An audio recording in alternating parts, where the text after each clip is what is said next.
Hello everyone and welcome है आपका next lecture for Advait chemistry में। तो आज हम करने वाले हैं डी ब्लॉक एलिमेंट्स और उसमें भी हम खास पढ़ेंगे trick to remember some chemical reactions. Okay, तो डी ब्लॉक एलिमेंट में जो इंपॉर्टेंट रिएक्शंस हमारे पास होती है वो रिलेटेड होती है परमैंगनेट से और पोटेशियम डाइक्रोमेट से, जहाँ पे हम पढ़ेंगे रिडॉक्स रिएक्शंस दोनों के लिए। तो पोटेशियम परमैंगनेट और पोटेशियम डाइक्रोमेट दोनों ही ऑक्सीडाइजिंग एजेंट होते हैं जो कि हेल्प करते हैं दूसरे एलिमेंट्स को ऑक्सीडाइज करने में। तो हमें बस ये समझना है कि वो दूसरे एलिमेंट्स किस किस स्टेट में ऑक्सीडाइज होंगे और किन कंडीशंस पे ऑक्सीडाइज होंगे। तो जो पोटेशियम डाइक्रोमेट है वो तो सिर्फ एसिडिक कंडीशंस पे अपना काम करता है, लेकिन जो पोटेशियम परमैंगनेट है वो एसिडिक, बेसिक और न्यूट्रल तीनों कंडीशंस पे अपना काम कर सकता है। तो पहले हम समझेंगे पोटेशियम डाइक्रोमेट पोटेशियम परमैंगनेट की कुछ कॉमन रिएक्शंस जो दोनों शो करते हैं। तो चलिए शुरू करते हैं। पहले हमारे पास होंगी एसिडिक कंडीशन।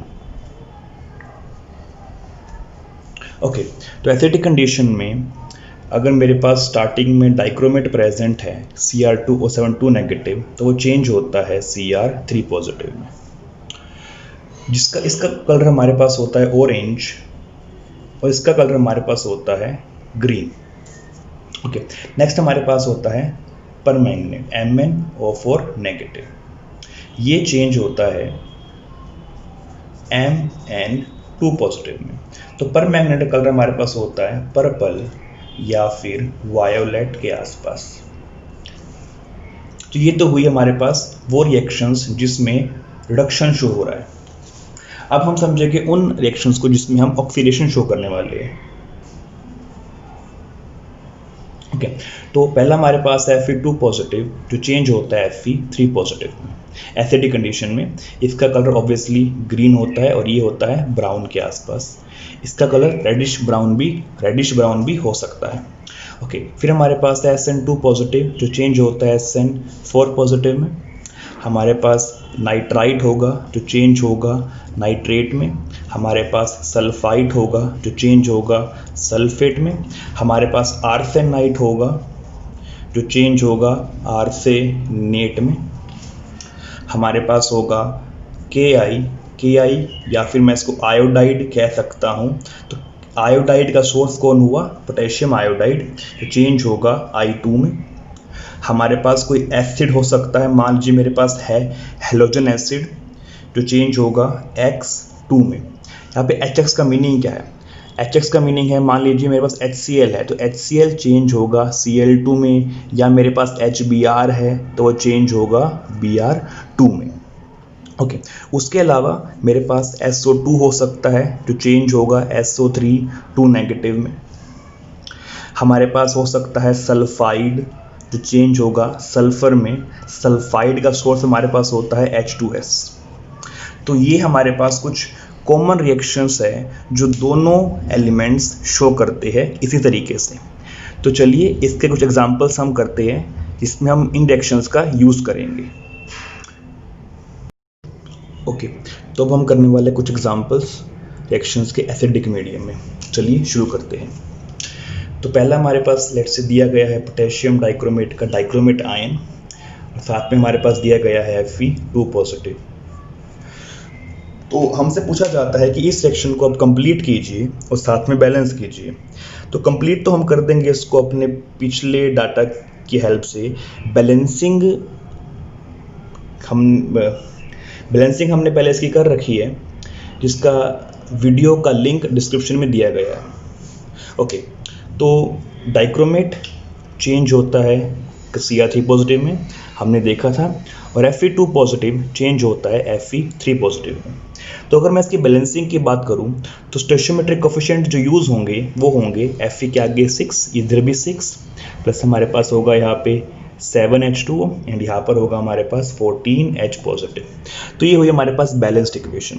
ये बैलेंस किस तरह हुई है इसका लिंक डिस्क्रिप्शन में दिया गया है, आप वहाँ पे देख सकते हैं।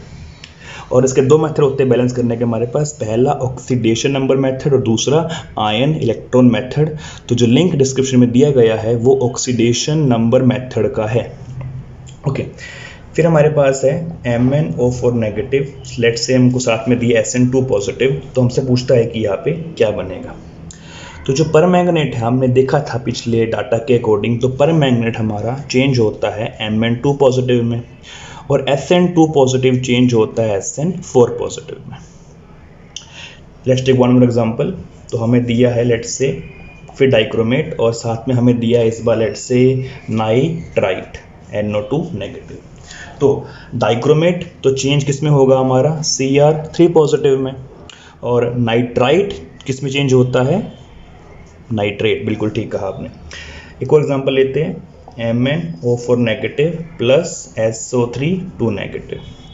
तो MnO4 नेगेटिव किस में चेंज होता है, वेरी गुड Mn2 पॉजिटिव में, और सल्फाइट किस में चेंज होता है SO4 2 नेगेटिव यानी कि सल्फेट में। इसको बैलेंस आप खुद करिए, आपकी प्रैक्टिस भी अच्छी हो जाएगी इससे। तो ये थे हमारे पास कुछ एग्जांपल्स उन केमिकल रिएक्शंस के जो हमने भी डाटा सीखा। अब हम सीखेंगे कुछ वो केमिकल रिएक्शंस जो दोनों डिफरेंट शो करते हैं एसिडिक कंडीशन में। चलिए वो भी देखते हैं। तो चलिए अब हम वो रिएक्शंस देखते हैं जो डाइक्रोमेट और परमैंगनेट दोनों अलग अलग शो करते हैं। ओके, तो फर्स्ट अगर हमारे पास दिया है थायोसल्फेट यानी कि S2O3 2 नेगेटिव, तो डाइक्रोमेट की प्रेजेंस में ये चेंज होता है सल्फेट में और सल्फर में। परमैंगनेट अगर हमारे पास है तो यही थायोसल्फेट आयन चेंज होता है सिर्फ सल्फेट में।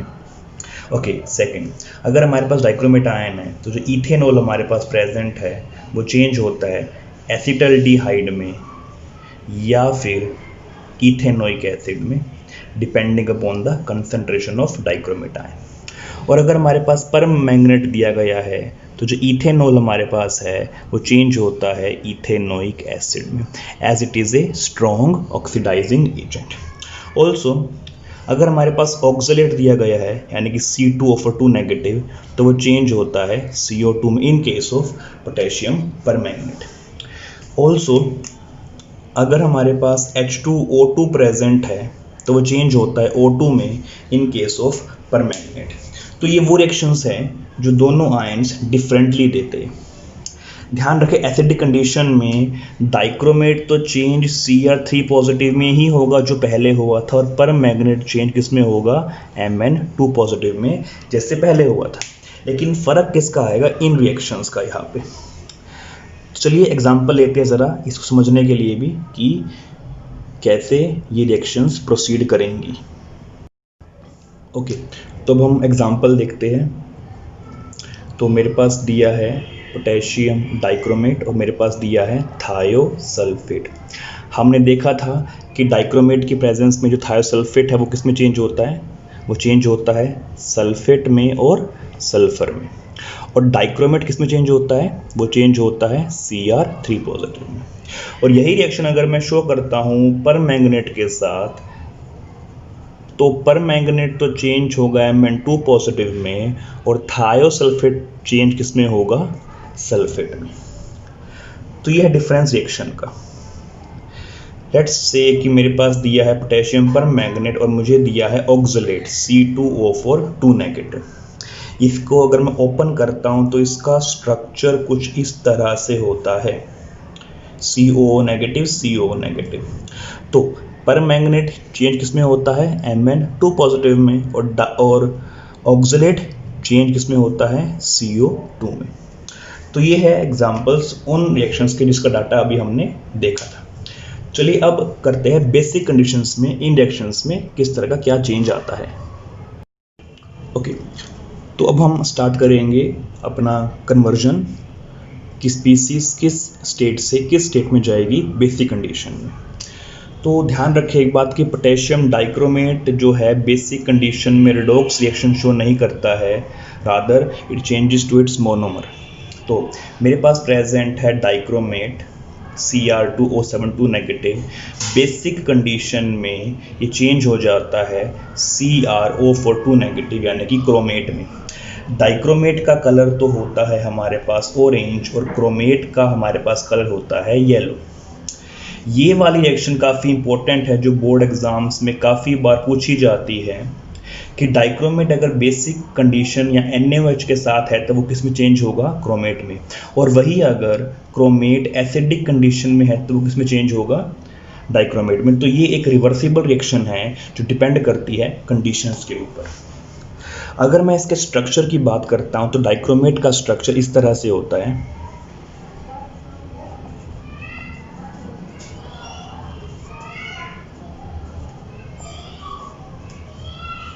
Like that. और अगर मैं यही बात करूँ स्ट्रक्चर ऑफ क्रोमेट की तो वो इस तरह से होता है।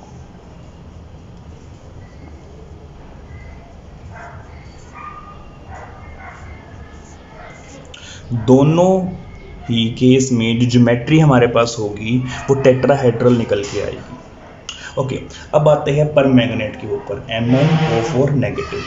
तो MnO4 नेगेटिव बेसिक कंडीशन में चेंज होता है MnO4 2 नेगेटिव में। इसको बोलते हैं परमैंगनेट, इसको बोलते हैं मैंगनेट। परमैंगनेट का कलर हमारे पास होता है वायोलेट या पर्पल के आसपास, और इसका कलर हमारे पास कौन सा होता है, ग्रीन होता है। अगर मैं इनकी शेप्स की बात भी करूं तो इस तरह से होती है वो Mn। ये तो हमारे पास हुआ परमैंगनेट का स्ट्रक्चर। और अगर मैं यही बात करूं मैंगनेट के स्ट्रक्चर के बारे में तो वो कुछ इस तरह से होता है। इसमें स्टेट +7 की है, यहाँ पे +6 की स्टेट है। इस केस में दोनों ही क्रोमियम पे स्टेट +6 की है। तो यहाँ पे कोई भी रिडॉक्स नहीं हुआ है, बट यहाँ पे क्या हुआ है, रिडक्शन हुआ है। तो ये हमें देखना है। अब देखते हैं कुछ और एलिमेंट्स जो बेसिक कंडीशन में किस तरह अलग से चेंज होते हैं। ओके, तो मैं एक बात दोबारा बता दूं यहाँ पे आपको कि डाइक्रोमेट रिडॉक्स रिएक्शन शो नहीं करता है बेसिक कंडीशन में, सिर्फ परमैंगनेट ही शो करेगा। तो बेसिक कंडीशन में अगर हमारे पास I नेगेटिव प्रेजेंट है जिसका सोर्स हमारे पास पोटेशियम आयोडाइड होगा, तो ये I नेगेटिव चेंज होगा IO3 नेगेटिव यानी कि आयोडेट में। और अगर हमारे पास प्रेजेंट है एल्कीन तो बेसिक कंडीशन में ये चेंज हो जाती है डायोल में। ध्यान रखें, potassium permanganate in basic condition is called as Baeyer's reagent. और ये रिएजेंट हम यूज़ करते हैं in the detection of unsaturated hydrocarbon. तो यहाँ पे परमैंगनेट अपना कलर चेंज कर लेता है। तो ये हुई हमारे पास रिएक्शन बेसिक कंडीशन में। तो चलिए अब एग्जांपल लेते हैं अब बेसिक कंडीशन में रिएक्शन का किस तरह से वो प्रोसीड होती है। ओके, तो हमारे पास प्रेजेंट है परमैंगनेट, साथ में आयोडाइड हमारे पास है। ओके, तो बेसिक कंडीशन में हमने अभी देखा कि जो आयोडाइड है वो चेंज होता है आयोडेट में यानी कि IO3 नेगेटिव में, और उसी बेसिक कंडीशन में जो परमैंगनेट है वो चेंज होता है MnO4 2 नेगेटिव यानी कि मैंगनेट में। अब एक चीज़ हमें यहाँ समझनी है वो ये है कि कोई भी कंडीशन परमैंगनेट के लिए हम स्टार्टिंग से ही बेसिक नहीं लेते हैं, वो बेसिक में चेंज होती है बाद में। स्टार्टिंग में वो न्यूट्रल ली जाती है। तो जब न्यूट्रल कंडीशंस ली जाती है तो परमैंगनेट इसमें चेंज नहीं होता है, परमैंगनेट चेंज होता है MnO2 में when we have neutral condition. Neutral के बाद बेसिक बनती है वो, यानी कि अब ये रिएक्शन जो है इस तरह नहीं लिखी जाएगी, ये लिखी जाएगी इस तरह से।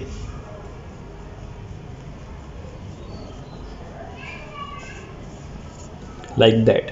अब ये क्यों लिखी गई इस तरह से, इसको शो करते हैं कि बेसिक कंडीशन रिएक्टेंट साइड पे आती है कि वो आती है प्रोडक्ट साइड पे। अगर वो रिएक्टेंट साइड पे आती है तो ये ठीक होता, लेकिन क्योंकि वो प्रोडक्ट साइड पे आ रही है तो ये रिएक्शन ठीक होगी, क्योंकि न्यूट्रल साइड हमारी कौन सी बनेगी, वो रिएक्टेंट वाली। थोड़ा सा कंफ्यूजिंग हो गया ये, इसको हम एक बार शो करते हैं फिर देखते क्या होगा यहाँ पे। तो first of all we will write the state on the element. तो ये +7 बनेगी, ये +5 बनेगी, ये +4 बनेगी। तो हम देख पा रहे हैं Mn में चेंज हो रहा है +7 से +4 का, तो डिक्रीज हुआ इसमें कितना, 3 का। I में देखिए अगर मैं चेंज तो -1 से वो हो रहा है +5 का, इंक्रीज हुआ 6 का। तो मल्टीप्लाई दैट बाय 2 ताकि ये भी क्या हो जाए 6 का डिक्रीज। तो ये 2 मल्टीप्लाई यहाँ पे कर देंगे हम, तो ये बन जाएगा 2 MnO4 negative I negative, change होगा वो IO3 नेगेटिव में प्लस MnO2 में। अब इसको बैलेंस करते हैं, चार्ज बैलेंस करते हैं पहले। तो यहाँ पे है 2 × -1 -2 एंड -1 -3। तो इस साइड पे चार्ज है -3 का, इस साइड पे चार्ज है -1 का। तो -2 चार्ज की कमी है इस साइड पे। तो -2 चार्ज को बैलेंस करने के लिए मैं यहाँ पे ऐड करूँगा 2OH नेगेटिव। तो देख पा रहे हैं बेसिक कहाँ पे है, बेसिक आया प्रोडक्ट साइड पे। ओके, अब बैलेंस करेंगे हम ऑक्सीजन को। तो यहाँ पे कितने ऑक्सीजन है हमारे पास, 4 2 8, क्या कितने हैं 3, इसको बैलेंस नहीं किया हमने यहाँ पे 2, 3 and 4 7, 7 and 2 9, यहाँ पे है 9 ऑक्सीजन, यहाँ पे कितने हैं 8 ऑक्सीजन। तो यहाँ पे ऐड कर देंगे हम H2O। So now as you can see here कि हमने स्टार्टिंग की है न्यूट्रल से। तो न्यूट्रल कंडीशन में परमैंगनेट चेंज होता है MnO2 में।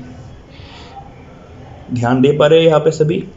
ओके, तो ये बात हमें केयरफुली समझनी है कि स्टार्टिंग न्यूट्रल से हो रही है यहाँ पे और एंड बेसिक पे हो रहा है। तो न्यूट्रल से अगर स्टार्टिंग हो रही है तो परमैंगनेट चेंज किसमें होगा, MnO2 में। अब ये भी हम देखते हैं न्यूट्रल कंडीशन में क्या होता है। ओके, तो अब हम लेते हैं न्यूट्रल कंडीशन, और न्यूट्रल कंडीशन में जो हमारा परमैंगनेट है वो चेंज होता है मैंगनीज डाइऑक्साइड में। ये हमें खास ध्यान रखना है यहाँ पे। और उसके अलावा अगर हम मैंगनीज सल्फेट लेते हैं तो वो चेंज होता है MnO2 में ही, बट ये इसके साथ रिएक्शन के दौरान होता है। यानी कि ये रिड्यूस होगा किस में, MnO2 में, और ये ऑक्सीडाइज किस में होगा, MnO2 में। ध्यान रखें यहाँ पर Mn की जो स्टेट है वो +2 की है और यहाँ पे वो स्टेट +4 की है, और इस केस में वो स्टेट +7 की है। तो जब दो रिएक्टेंट एक ही प्रोडक्ट में चेंज होते हैं तो उस टाइप की रिएक्शन को हम बोलते हैं कॉम प्रोपोर्शनेशन रिएक्शन। मैं दोबारा ये बात बोल रहा हूँ, जब दो reactant of same element change होते हैं into one product of that element, that is called com proportionation reaction. Okay, उसके अलावा अगर हमारे पास सल्फाइड प्रेजेंट है तो वो चेंज सल्फर में होगा, वही सेम रिएक्शन हमारे पास होगी। अगर हमारे पास थायोसल्फेट आयन है तो वो चेंज होगा सल्फेट में। तो कुछ खास फ़र्क नहीं है अब रिएक्शन का, जो हमने एसिडिक में पढ़ी थी वही उसका केस हमारा न्यूट्रल में भी निकल के आता है। तो ज़रा अब एग्जाम्पल ले लेते हैं इसका हम करने के लिए। तो चलिए अब एग्जाम्पल लेते हैं। तो हमारे को दिया गया है लेट्स से परमैंगनेट आयन, और हमारे पास प्रेजेंट है Mn2 पॉजिटिव। इसका जो सोर्स है वो पोटेशियम परमैंगनेट होगा ऑब्वियसली, और इसका जो सोर्स मेरे पास है वो MnSO4 मैंगनीज सल्फेट है। ओके, अब ये चीज़ चेंज किस में होती है, हमने अभी देखा कि मैंगनीज सल्फेट न्यूट्रल कंडीशन में, न्यूट्रल कंडीशन हमारे पास है तो वो चेंज होता है MnO2 में, और उसी न्यूट्रल कंडीशन में जो परमैंगनेट है वो चेंज किसमें होता है MnO2 में। तो इसकी स्टेट निकल जाएगी +4 की, ये +7 की। ध्यान दे रहे हो, दो element of different state are changing into one state, जिसमें ये तो ऑक्सीडाइज हो रहा है और ये एलिमेंट रिड्यूस हो रहा है। तो एक ही एलिमेंट ऑक्सीडाइज स्टेट में था और रिड्यूस स्टेट में था, वो अपनी एवरेज स्टेट में आ जाते हैं। तो इस टाइप की रिएक्शन को हम बोलते हैं com proportionation reaction. Com proportionation reaction inverse है किसका, डिसप्रपोर्शनेशन रिएक्शन का। So it is the inverse of disproportionation